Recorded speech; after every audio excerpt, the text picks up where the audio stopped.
안녕하세요. 오늘도 사연살롱을 찾아주셔서 감사합니다. 3살 박이 딸내미를 키우고 있는 30대 초반 아줌마예요. 원래는 무명 트롯 가수였는데 시집살이하고 아기 낳고 하다 보니 잠시 접었다가 지금은 완전히 다른 일을 하고 있네요. 요즘엔 TV에 트롯 프로그램도 많고 갑자기 벼락스타가 되어 떼돈을 벌고 있는 젊은 트롯 가수들도 많더라고요. 그런 행운이 저에겐 오지 않더군요. 아마 제 실력이 모자란 탓이겠죠. 아참, 남편과는 몇 달 전에 이혼 도장 찍고 지금은 이혼 절차가 완전히 마무리되었어요. 남편은 마음 약하고 착한 사람이었지만 시댁이 워낙 고약해서 나중엔 시댁 편을 드는 남편 꼴도 보기 싫더라고요. 결혼 전 아주 오래 무명 가수로 활동하며 밤무대도 많이 섰고 술 취한 손님들로부터 모욕도 많이 받았어요. 제가 무대에서 노래하고 있으면 야, 유명 가수 불러와. 지금 내가 안주시킨 게 얼만데 알지도 못하는 가수 노래를 듣고 앉아있어야 하냐? 라며 치킨뼈, 과일 안주, 코푼 휴지 등을 던졌죠. 무대에서 이런 모욕도 다 참아냈는데 매일 마주보고 살아야 하는 시댁으로부터 받는 무시는 못 참겠더군요. 이혼이라는 말보다 시댁으로부터 해방이라는 말이 더 맞을 것 같아요. 제 나이가 절대 많은 나이는 아니지만 스펙타클했던 제 인생의 이야기 속으로 들어와 주시겠어요? 전 소위 지방 유지의 딸로 태어났어요. 저희 집이 얼마나 넓었던지 푸르른 잔디밭을 보고 공원인 줄 착각하고 무심코 들어오려는 사람도 있을 정도였으니까요. 저희 아버지 집안이 대대로 사업을 경영하셨거든요. 청소하는 사람, 음식하는 사람, 운전기사, 경비원 등등. 우리 집에서 일하는 사람만 10명이 넘어갔던 것 같아요. 겉으로 보기엔 완벽한 집안이었지만 그 속에 들어가서 사는 전 숨막혔어요. 부모님으로부터 큰 사랑을 받긴 했지만 동시에 엄청나게 가부장적인 집안이었거든요. 특히나 딸이었던 저는 집 근처 대학의 가정학과에 입학하여 조신하게 신부 수업을 받다가 집안 사업과 관련된 부잣집으로 시집가는 코스가 정해져 있었죠. 너무 고리타분했어요. 엄마 아버지가 저에게 많은 사랑을 주시면서도 집안의 법도에 따라야 한다며 훈계를 하실 때는 정말 집을 뛰쳐나가고 싶었죠. 여자는 문지방을 밟아서도 안 되고 치마를 입을 땐 항상 무릎을 덮는 기장이어야 하며 할아버지 댁에 가면 몇 시간씩 무릎 꿇고 덕담을 가장한 잔소리를 들어야 했어요. 여자의 도리에 대해서 말이죠. 답답한 생활 속에서 저의 유일한 낙은 노래였어요. 이어폰을 꽂고 하루 종일 노래를 듣고 눈치 봐서 집안에 부모님이 안 계실 때면 고래고래 소리를 지르며 노래를 부르기도 했죠. 그러다가 아버지한테 들키면 크게 혼나기도 했어요. 저급한 노래 부른다고요. 교양을 쌓으려면 클래식을 들으라며 베토벤 교향곡을 크게 틀어놓으셨죠. 베토벤, 슈베르트, 모차르트. 그때 하도 질리게 들어서인지 지금도 클래식이라면 너무 싫더라고요. 그런데 김비서 아저씨라고 저와 제 동생을 비롯한 저희 집안 대소사를 책임지는 비서분이 계셨는데 그분만은 제 노래를 늘 칭찬해 주셨어요. 야, 아가씨, 노래 너무 잘하네요. 가수 뺨치는데요. 가수하셔도 성공하시겠어요. 물론 사장님은 싫어하시겠지만요. 하하. 김비서 아저씨의 칭찬에 힘입어 제 마음속엔 가수의 꿈이 점점 커지고 있었어요. 물론 부모님께는 비밀로 하고 말이죠. 저와 다르게 제 남동생은 요리에 관심이 참 많았어요. 엄마, 오늘은 내가 한번 닭도리탕 만들어보면 안 돼요? 칼칼하니 진짜 기가 막히게 만들 수 있을 것 같은데 한 번만 기회를 주세요. 네? 우리 아들이 요리에 관심이 많은 건 알지만 절대 안 돼. 행여 아버지가 보시면 혼날라. 남자가 부엌에 들어가면 고추 떨어진다고 하시는 분인데 요리를 허락하시겠니? 어째 우리 남매는 부모님이 다 싫어할 꿈만 꾸는지 남동생의 희망사항도 당연히 저희 집안에선 환영받지 못할 꿈이었어요. 남자가 요리사를 한다니. 증조 할아버지 때부터 우리 집안의 사업은 장자가 물려받았기에 제 남동생도 당연히 가업을 물려받아 했던 거죠. 이렇듯 마음속으로 동상이몽을 꾸고 있던 저희 남매에게 큰 시련이 닥쳤어요. 엄하고 보수적인 아버지로부터 그나마 방패막이가 되어주던 저희 엄마가 교통사고로 돌아가셨거든요. 충격은 둘째치고 엄마 없는 세상은 상상해 본 적도 없었기에 너무 무서웠어요. 고3이었는데 아직 어린 나이에 엄마의 죽음이 받아들이기 힘들었나 봐요. 갑자기 숨도 잘 안 쉬어지더군요. 엄마의 장례를 모두 마치고 병원에서 모두 검사를 받아봤지만 다 정상이었고 마지막 정신과 진료 후 제 병명이 공황장애라는 걸 알았죠. 정공황장애 약을 먹으며 하루하루를 꾸역꾸역 버티고 있었어요. 아버지도 하루아침에 와이프를 잃은 충격이 엄청 나셨겠죠. 엄마 아버지는 금슬이 좋으셨거든요. 게다가 엄마가 아버지 빤스까지 다 챙겨줄 정도로 케어해 주셨어요. 마치 부모처럼 말이죠. 엄마의 빈자리가 컸던 탓인지 아버지는 엄마가 돌아가신 지 100일도 채 되지 않아 재혼 발표를 하시더군요. 그것도 한 동네에 살던 저희 엄마 친구와 말이죠. 저와 남동생은 완전 2배로 충격을 받았어요. 경주경서가 너희 엄마 친구였던 세라 아줌마 알지? 우리 동네 저 윗집 혼자 사시는 분 말이야. 세라 아줌마랑 아빠가 결혼하기로 했어. 아직은 좀 일러서 너희에게 미안하긴 하지만 엄마의 빈자리를 세라 아줌마가 채워주니 아빠의 생활에 이제야 좀 안정이 되는구나.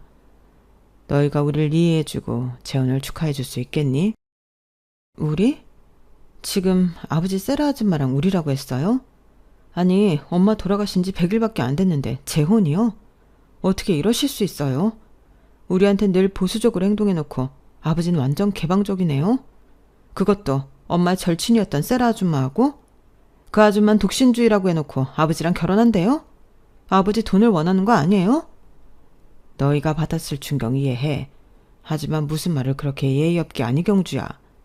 슬픔에 빠진 아빠를 위로해주다가 서로 정이 든 거야.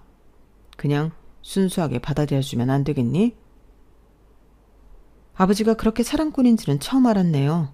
우리 의사와는 상관없이 그렇게 일방적으로 재혼하신다면 저도 제 맘대로 행동할 거예요. 고등학교만 졸업하면 서울로 올라가 독립할게요. 여자 몸으로 서울로 올라가 혼자 산다고? 그건 안 된다. 이 지방 대학 가정학과 있는 곳으로 진학해서 신부 수업이나 받도록 해라. 그 세라 아줌마인지 뭔지도 혼자 사는 여자였잖아요. 난 왜 혼자 못 살아요? 여자 남자를 떠나 저도 당당하게 무수의 뿔처럼 혼자서 제 삶을 개척할 거라고요. 전 아버지한테 선언한 것처럼 고등학교 졸업 후 바로 서울로 상경했어요. 아버지는 모른 척 하셨지만 김비서 아저씨를 통해서 저한테 최소한의 생활비를 지원해 주셨죠. 그 돈으로 작은 오피스텔 하나를 얻어서 월세 내며 살 수 있었어요. 그런 의미에서 완전한 독립은 아니지만 하루빨리 가수로 성공해서 집도 사고 차도 사고 유명해지고 싶었어요. 처음엔 발라드 가수로 시작했어요. 제가 90년대 발라드 노래들을 너무 좋아했고 많이 따라 불렀거든요. 자신 있었죠. 그런데 대한민국엔 노래 잘하는 사람이 차고 넘치더군요. 소속사 오디션에선 번번이 낙방했고 한 100번의 오디션을 걸쳐 아주 조그만 소속사에 들어갈 수 있었어요. 하지만 그마저 제게 발라드 가수로서 앨범 낼 기회를 주진 않더군요. 네 목소리에선 약간 뽕삘이 나. 경주씨, 이참에 트로트 가수로 전향해보지 않겠어? 요즘 젊은 트로트 가수들이 얼마나 많아. 만일 그쪽으로 방향 틀면 내가 바로 앨범 내주지. 갑자기 트로트요? 그쪽 장르는 생각해본 적이 없는데 한번 연습이나 해볼게요. 제가 원하던 장르는 아니었지만 막상 이곡저곡 트로트 노래들을 불러보니 신나기도 하고 구슬프기도 하고 자신감이 붙더군요. 소속사 사장님 말씀처럼 제 목소리에 트로트가 더 어울리는 것 같아 전 방향을 완전히 성인가요 쪽으로 틀었죠. 그랬더니 무명이었음에도 불구하고 잔잔바리 행사들이 더욱 많이 들어오기도 했어요. 물론 주로 밤무대 행사였지만 그래도 이게 어디냐 싶어 감사하며 충실히 임했던 것 같네요. 어느 날인가 작은 기업 행사에 초대받아 갔어요. 가족들이 주축이 되어 운영하는 완전히 소기업이었는데 어깨 넘어 듣기로는 알짜배기 회사라더군요. 귀빈석엔 거의 가족분들이 앉아 계시는 것 같았어요. 그곳 행사에선 안무까지 쳐가며 엄청 신나는 노래를 불렀는데 반응은 뚱했습니다. 민망할 정도로요. 하지만 딱 한 사람, 그 집안 아들로 보이는 젊은 남자가 굉장히 호응이 좋더군요. 약간 주눅 들어 있었는데 고맙더라고요. 그 남자는 제가 공연을 마친 후 아직 회사 행사가 다 끝나지도 않았는데 무대 뒤로 달려왔어요. 나경주 씨 맞죠? 제가 저번에 다른 무대에서 뵙고 직접 섭외한 사람입니다. 탁월한 선택이었네요. 진짜 노래 잘 부르세요. 목소리가 꾀꼬리 같아요. 사인 한 장 해주시겠어요? 아, 절 직접 섭외해주신 분이군요. 진짜 감사드립니다. 제가 유명한 가수도 아니지만 사인해 드릴게요. 종이 주세요. 고맙습니다. 저 혹시 다른 기회가 있으면 또 섭외할 수 있으니 전화번호 좀 주시겠어요? 직접 전화 드려도 괜찮죠? 네, 그럼요. 당연하죠. 고맙습니다. 언제든지 연락 주세요. 스케줄 널널합니다.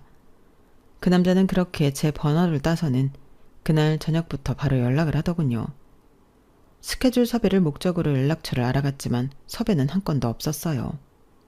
그 남자는 제게 개인적으로 관심 있는 듯 했습니다. 절 여자로 보는 그 남자의 관심이 싫지만은 않았어요. 서울에 혼자 올라와 늘 가수로서의 일만 생각하며 살다 보니 외롭고 지쳐있는 상태였거든요. 우린 금세 서로에게 빠져들었고 불같은 연애를 했습니다. 저한테 있어 첫사랑이었던 그와의 러브스토리는 딱 이때가 가장 베스트였던 것 같아요. 일은 여전히 안 풀렸지만 사랑에 빠져 행복하게 허우적대던 그때 남동생으로부터 전화가 왔습니다. 누나, 아직도 가수 준비 중이야? 대체 언제 내려오는 거야? 이제 누나가 이 집안에서 바통 터치해줘. 나 한국에서 다니던 대학 중퇴하고 미국 가서 셰프 공부하려고. 나 현재 가수로 활동 중이야. 트로트 가수로 말이야. 아직 유명하지 않아서 밤무대 위주로 뛰고 있지만 나도 언젠간 TV에서 내 얼굴을 보게 될 거야. 근데 너 아버지 회사에서 일 안 하고 셰프 된다고? 아버지가 허락하셨어? 당연히 허락 안 하셨지. 그러니 집 나간 누나가 다시 집으로 들어와서 완충제 역할을 좀 해줘. 누나가 이 집안 사업을 이으라고. 누난 대장부 스타일이니 분명 사업도 잘할 거야. 누나라도 안 오면 아버지 불호령 떨어지시고 내 미국행은 수포로 돌아갈 수도 있으니 얼른 와줘. 보수적인 우리 집안에서 여자인 내게 사업을 맡기실까? 그리고 난 가수로 성공할 거야. 서울에서 내 꿈을 응원해주는 남자친구도 만났어. 이제 성공하려면 남았다고. 얼마 후 아직 연락이 닿는 김비서 아저씨로부터 들으니 남동생은 쪽지 한 장을 남긴 채 호련히 미국행을 택했다더군요. 저희 남매가 집을 떠나버리니 아버지는 화내시기보단 쓸쓸해하셨다고 하더라고요. 마음 한켠으론 참 죄송했습니다. 제가 남친과 사귄 지 어느덧 5년여가 흐르고 남친은 슬슬 결혼 얘기를 꺼내기 시작했어요. 저도 30을 바라보고 있는 나이라 결혼 생각이 들긴 하더군요. 가수로서의 일도 계속 잘 안 풀렸던 시기거든요. 심지어 저와 함께 무명 가수 생활을 했던 트로트 가수들이 TV에 나와 승승장구하는 모습을 보며 부럽기도 하고 자괴감에 빠지기도 했어요. 그러던 차에 남친과의 사이에서 덜컥 아이가 생겨버렸어요. 이걸 어쩌지? 결혼도 안 한 처녀가 임신이라니. 보수적인 우리 아버지한테 들키면 날 진짜 호적에서 파버릴 텐데. 누가 들으면 비웃겠지만 임신 사실을 알고 제가 첫 번째로 한 걱정이 바로 이거였어요. 하도 보수적인 집안에서 자라다 보니 남의 시선이 가장 걱정이더군요.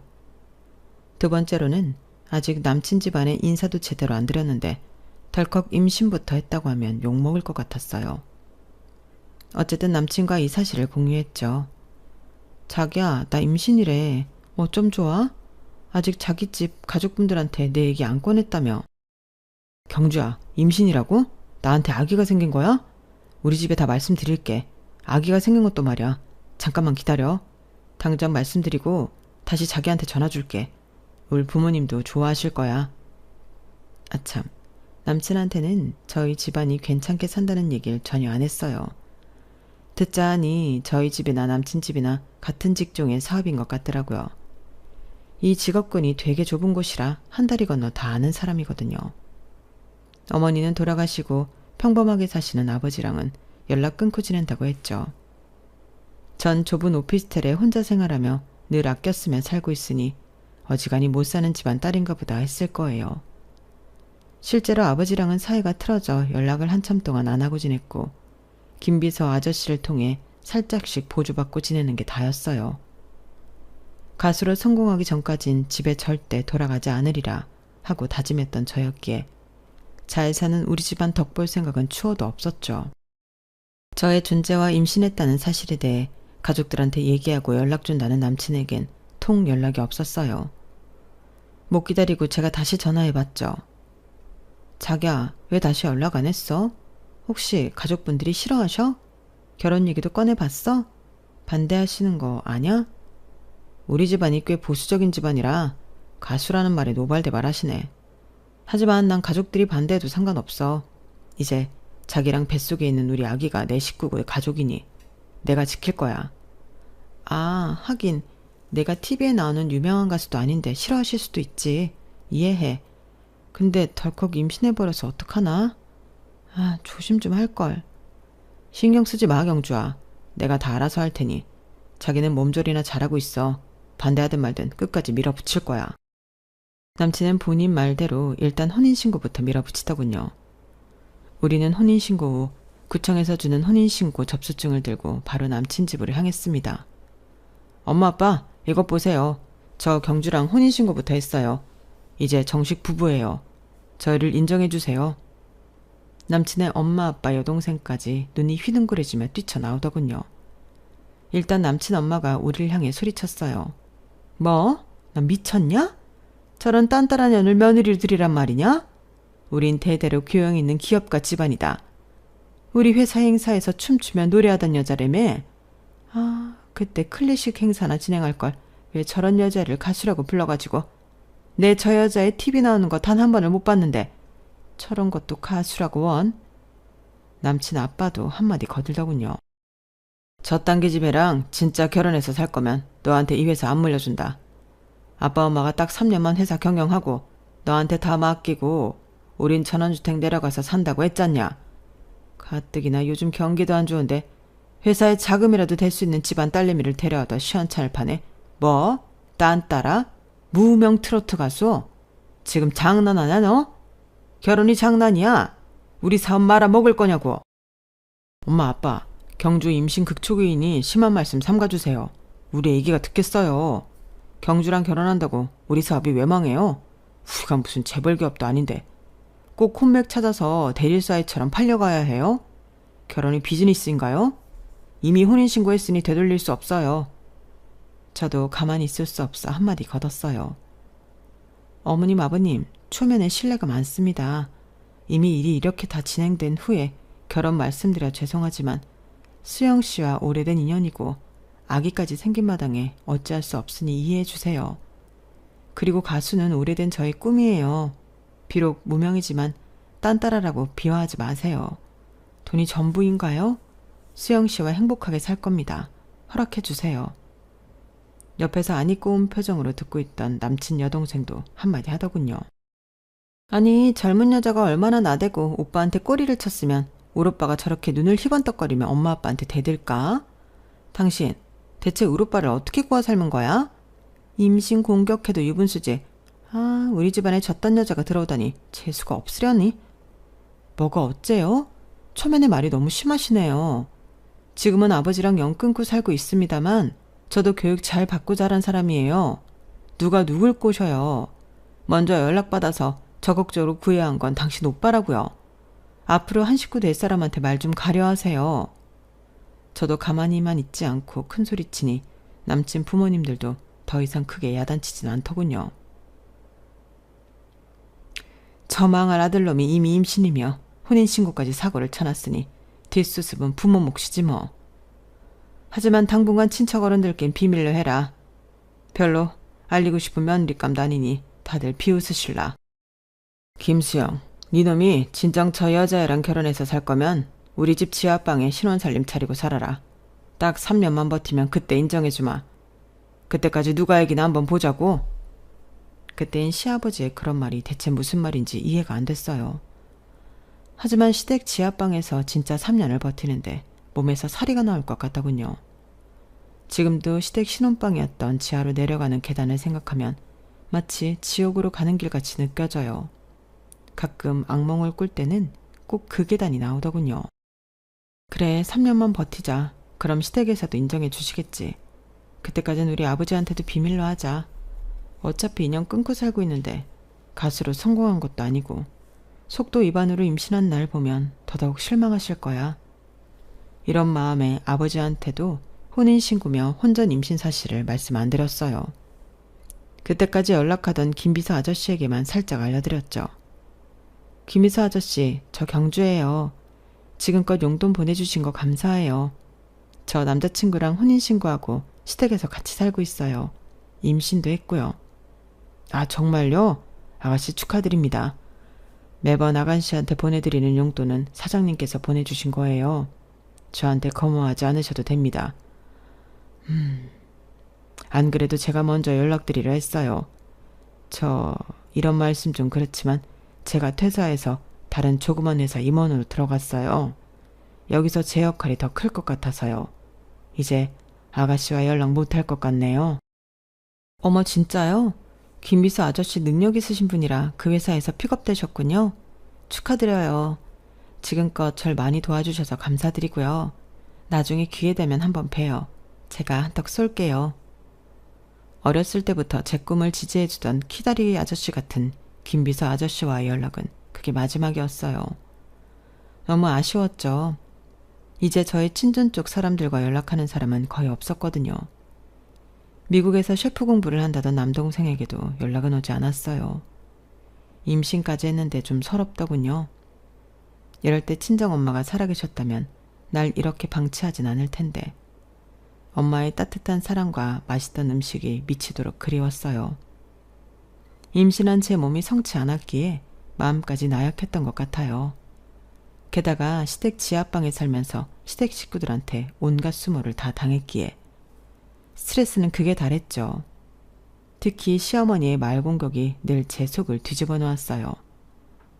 야, 이 집안에 몸종이 들어왔으니 파출부 아줌마들 다 잘랐는데 네가 임신했다고 그리 누워있으면 이 집 살림은 누가 하냐? 돼지우리 될 판이다. 몸종이요? 어머님, 전 어머님 손자를 몸속에 품고 있는 사람이에요. 그런 절 보고 몸종이라뇨. 제가 여기 종으로 들어온 건가요? 전 엄연한 어머님 며느리예요. 눈깔은 희번덕스럽게 뜨고 저 화상을 보면 환장하겠다니까. 생떼 같은 우리 아들 잡아먹으면 웬 딴따라가 우리 집안에 들어와서 이 난리를 치냐? 당장 걸레 들고 따라와. 여기나 닦아. 어머님은 가수 노래 들은 적 없으세요? 지금이 무슨 5, 60년대도 아니고 요즘 세상에 딴따라가 뭐예요? 이 집안이 그렇게도 고귀한 집안이에요? 내 솔직한 속마음을 말해주랴? 딱 3년이다. 3년 내에 널 내 아들한테서 떼어놓을 거야. 손주고 뭐고 다 필요 없어. 내 귀한 아들 훌륭한 교육받은 좋은 집안 여자한테 새장가 보낼 거라고. 어머님, 아직 결혼한 지 얼마 되지도 않은 사람을 이혼시킬 생각이나 하시고 진짜 비상식적인 집안이네요. 좋아요. 저도 3년 동안 찐득하게 버텨드릴 테니 두고 보시라고요. 저 버러지 같은 년 어디서 굴러먹다 들어와가지고 우리 집안을 흔들어놔. 이런 전투적인 시어머니와 매일을 싸우다 보니 겉으론 강한 척했지만 제 속은 다 문드러지더군요. 안 그래도 약한 몸이 버틸 리가 없었죠. 결국 하혈을 심하게 했어요. 병원 응급실에 가봤지만 제가 품고 있던 우리 아이를 지킬 수는 없었어요. 이미 유산을 해버린 거죠. 수술을 마치고 마취제 탓인지 구토를 하며 집으로 힘겹게 와서 누워 있었어요. 잠깐만 기다려. 내가 미역국 끓여올 테니 후루룩 마셔. 유산한 사람도 애 낳은 사람이랑 똑같다더라. 산후조리처럼 몸 관리 잘해야 된대.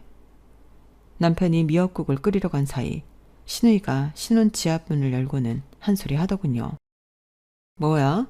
지금껏 임신 안 했는데 괜히 임신했다고 혼인신고까지 받아낸 거 아니야? 이거 딴따라 년이 우리 집안에 무혈입성한 거 아니냐고. 너 우리 집 돈 보고 오빠 꼬신 거지? 임신했다고 뻥치고 말이야. 진짜 어이가 없더군요. 절 보고 무명 트로트 가수고 딴따라라며 자기 집안에 격이 안 맞네 하던 사람이 이렇게 예의 없을 수가 없었죠. 지금 너라고 했니? 이쯤 되면 막 가자는 거지? 넌 예의를 밥 말아먹었냐? 난 트로트 가수 하면서 최소한 내 앞가림은 하고 살았다.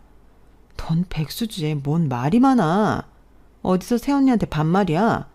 우리가 동갑이면 반말 찍찍해도 되는 거야? 앞으로 나한테 말 함부로 하면 똑같이 대해줄 거니까 알아서 잘해. 신우이는 분했는지 씩씩대며 나가더군요. 통쾌하긴 했지만 마음 한켠으론 내가 지금 이 집안에서 무슨 대우를 받고 있는 건가 암울했어요.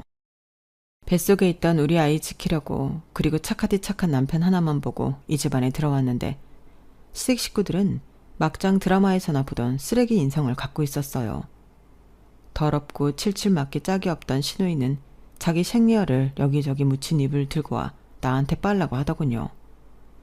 시어머니는 총 3층 집이었던 시댁 구석구석 청소와 살림을 전부 저한테 시켰고요. 어느새 가수의 꿈은 저 뒷전이었고 하루 종일 허리 한번 못 펴고 살림하기 바빴던 시절이었어요. 어느 날인가는 시어머니가 갑자기 친한 척을 하며 웬 약을 내밀더군요.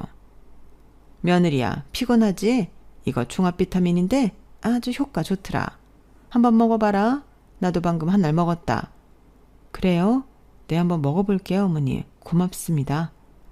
갑자기 웬 친절인가 싶었지만 고된 살림살이에 너무 바빠 비타민 하나를 챙겨 먹을 생각도 못하던 전 넙죽넙죽 받아먹었죠. 매일 그렇게 받아먹었는데 갑자기 머리도 어지럽고 속도 메스껍더라고요. 혹시 임신인가 싶어 테스트기를 해봤지만 임신은 전혀 아니었어요. 한 3주쯤 받아먹은 비타민이 잘못된 건가 싶어 어떤 브랜드의 영양제인지 인터넷을 뒤져봤어요. 그랬더니 시어머니가 종합 비타민이라며 건넨 그 약은 영양제가 아니라 피임약이 아니겠어요? 너무 놀라 심장이 쿵 내려앉더군요. 대체 시어머니가 나한테 무슨 짓을 한 거야? 이렇게까지 날 싫어하는 건가? 믿을 수 없어 약국에 그 알약을 들고 다시 가서 확인했죠. 틀림없는 피임약이더군요.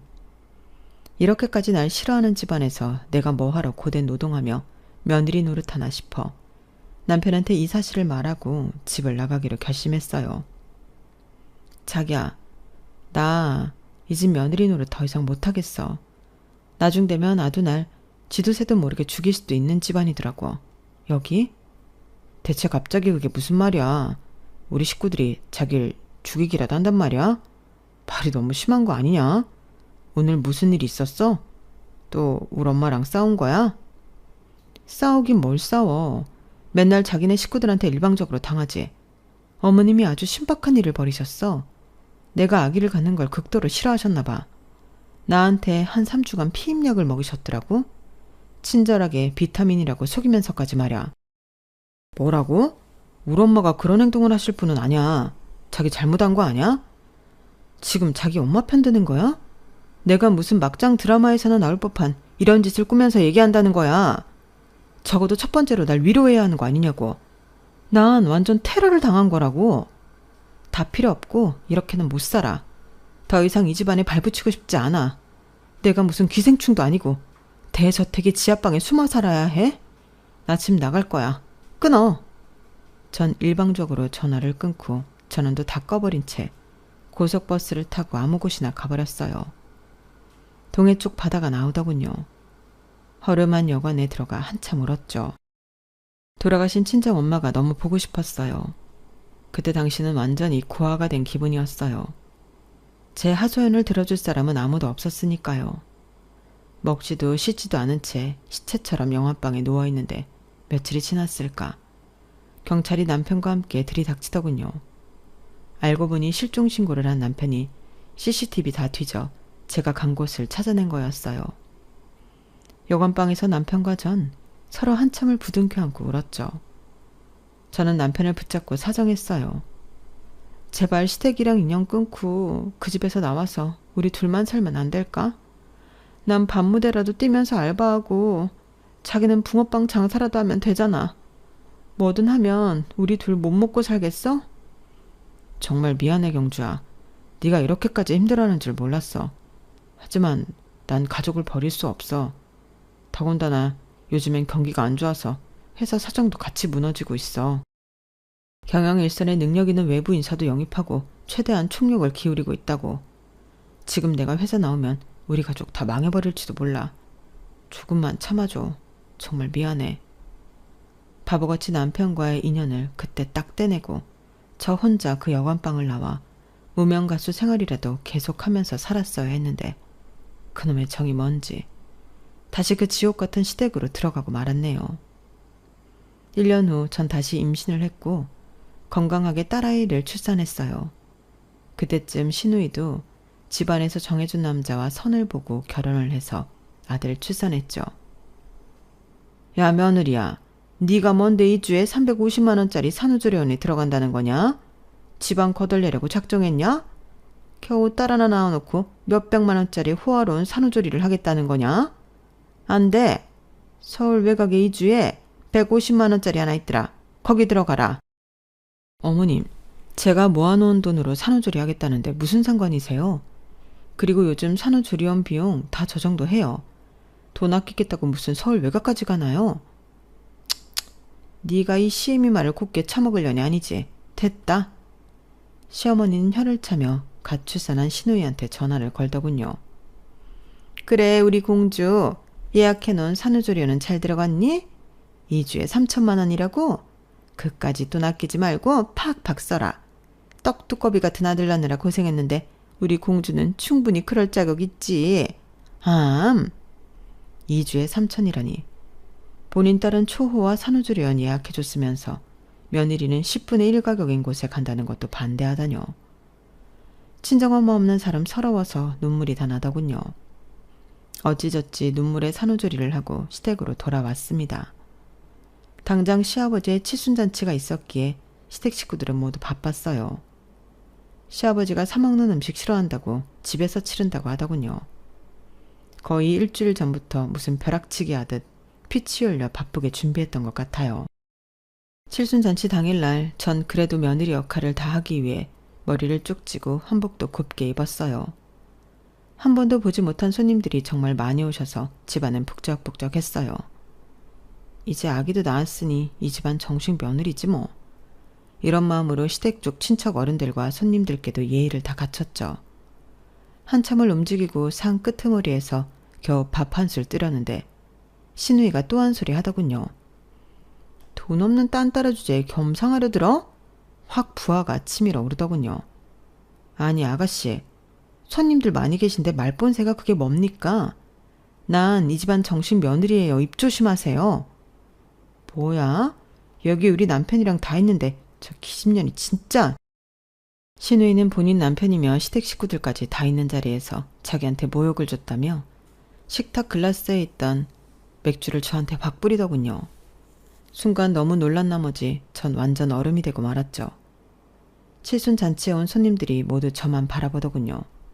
모욕감이 들었습니다. 그때 저쪽 끝에서 조용히 식사를 하던 한 남자분이 황급히 와서 소리를 치더군요. 아가씨, 왜 여기 계세요? 이 집안에 시집 오신 거예요? 저예요, 김비서. 바로 김비서 아저씨였어요. 아저씨는 저한테 맥주를 뿌린 시누이를 비롯한 시댁 식구들에게 경고하듯 말했어요. 이분이 누군 줄 알고 이러시는 거예요? 이분한테 잘못 보이면 우리 회사 거덜납니다. 당장 사과하세요. 시어머니가 궁금한지 김비서 아저씨한테 되묻더군요. 응? 김 이사님, 우리 며느리는 그냥 무명 트로트 가수예요. 뭘 대단한 사람이라고 감싸고 돕니까? 친정하고도 척지고 온 싸가지 없는 애라고요. 돈도 한 푼 없는 여자애가 뭐 무서울 게 있다고 난리예요?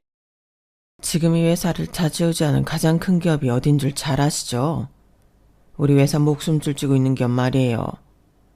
나경주 아가씨는 그 기업 맏딸이세요. 그 기업 사장님이 본인 딸이 이 집안에서 이런 대우받고 있다는 사실 아시면 지금 회사 당장 엎어버리실 겁니다. 그러고도 남으실 분이라고요. 아무리 이쪽 분야가 좁다 한들 우리 친정기업이 이렇게 막강한 힘을 가지고 있는 줄은 몰랐습니다. 시댁 회사를 엎어버릴 수도 있다? 그럼 저 사람들 코를 납작하게 해줄 수도 있다는 건가? 그래, 지금껏 날 모욕 준 저 사람들 다 망하게 해버리자. 저 인간들은 사람이 아니다. 짐승보다 못한 존재들이다. 전 복수심에 불타올랐어요. 남편이고 뭐고 보이질 않더군요. 어차피 아이는 제가 키우면 되니 당장 그 집안을 뛰쳐나오고 싶었죠. 김비서 아저씨, 나 이제 이 집안 며느리 그만할 거예요. 걱정 마세요, 아저씨. 다시 우리 아빠가 운영하는 기업으로 들어오세요. 제가 아버지께 잘 말씀드려 놓을게요. 어차피 여기 코딱지만한 회사는 수일 내로 망할 테니. 아니, 그게 무슨 말이냐, 며느리야? 우리 회사가 곧 망하다니. 친정아버지께 우리 회사에 대해 안 좋게라도 말하겠다는 거냐? 역시 잘 아시네요. 안 좋게 말할 것도 없이 그냥 사실대로 말할 거예요. 남편한테 어깨너머로 들어서 이 회사가 얼마나 부실한지, 뒷구녕으로 얼마나 돈을 빼들고 있는지 다 알고 있거든요. 게다가 오너 일가가 얼마나 못돼 처먹었는지, 돈 없는 딴따라라며 날 사람 취급도 안 한 것들 얘기하면 저희 친정아버지가 다 알아서 처리하시겠죠? 하가, 며느리야, 이 시애미가 이렇게 무릎 꿇고 비는 거 보이지? 내 싹싹 빌게. 절대 친정아버지한테 안 좋게 말하지 말려무나. 우리 손녀딸을 봐서라도 아빠 집안이 승승장구하는 게 좋지 않겠니? 아니요. 돈은 우리 친정이 한 100배는 더 많을 듯요. 내 딸은 내가 데려가서 키우면 돼요. 남동생마저 미국으로 유학 간 탓에 기업 이어받을 사람 없다고 걱정이신데 마침 잘 됐네요. 내가 이 회사 정리작업 직접 진두지휘 해드리죠. 새언니, 우리 가족 돈 다 이 조그만 회사에 몰빵해 있는데 집안 사업 망하면 내 친정 다 망해요. 진짜 미안해요. 내가 너무 까불어댔죠? 새언니랑 동갑이라 편해서 그런 거예요. 앞으로 절 친구처럼 여겨주면 안 될까요? 저도 엄마랑 같이 이렇게 싹싹 빌잖아요. 제발 용서해주세요. 뭐? 친구? 내가 미쳤냐? 너 같은 사이코패스랑 친구하게? 니네 시댁도 이 집안 사업이랑 연관돼 있다고 했지? 아주 경사났네. 싹 다 같이 망하게 해줄 테니 기대하고 있으렴. 이 싸가지 없는 거사. 얼른 시댁 지하방으로 내려가 아기 용품만 몇 개 챙겨 집을 나섰어요. 마당까지 남편이 버선발로 뛰어와 제 다리를 잡고 못 가게 막더군요. 그 순간은 눈물 콧물 흘리는 남편도 다 꼴보기 싫었어요. 예언 서류 보내면 잘만 말고 당장 도장 찍어. 앞으로 변호사 통해서만 연락해. 아님 우리 딸 영영 못 볼 줄 알아. 김비서 아저씨가 본인 차로 저희 모녀를 친정집까지 데려다 주었어요. 그리고 친정 아버지께 그동안의 일을 말씀드릴 때도 옆에 계셔주셨고요. 김비서 아저씨는 다시 우리 친정기업에 임원으로 복직하여 지금도 열일하고 계십니다. 그 후로 벌써 3년이란 시간이 흘렀네요. 그 사이 전 남편의 회사는 처참히 무너졌어요. 꼭 저희 친정 쪽 영향이 아니었어도 워낙 부실한 회사였기에 언젠간 망할 곳이었죠. 신의 시댁 쪽 사업도 망해 다들 쪽박차는 거짓 신세가 됐다고 하네요. 그러거나 말거나 신경도 쓰기 싫습니다. 친정아버지는 저와 제 딸을 사랑으로 받아주셨고 저에게 가업 승계를 권하셨어요. 전 지방대학에서 경영대학원을 다니며 공부도 하고 실제 회사 일도 해보며 감을 익히고 있답니다. 아버지는 제가 트로트 가수로서 못다 이룬 꿈을 이젠 안타까워 하시더라고요. 보수적인 친정아버지의 변화가 놀라웠어요. 그런 변화를 이끌어내준 새어머니의 노력에 감사를 표하기도 했죠. TV에 나오는 유명 가수가 되고 싶었지만 이젠 셰프로 성공한 남동생이 TV에 더 많이 나오더군요. 행복한 동생의 모습을 보니 저도 덩달아 행복해지더라고요. 여러분은 어떤 꿈이 있으신가요? 끝까지 가보지 못하고 중도하차한 제가 드릴 말씀은 아니지만 어느 정도 가능성이 보이면 끝까지 밀어붙여 보셨으면 좋겠어요. 나중에 후회 없게 말이죠. 항상 행복하세요. 여러분, 사연 댓글에 응원과 현명한 조언 부탁드려요. 좋아요와 구독은 저에게 큰 힘이 됩니다. 오늘도 좋은 일 가득하세요.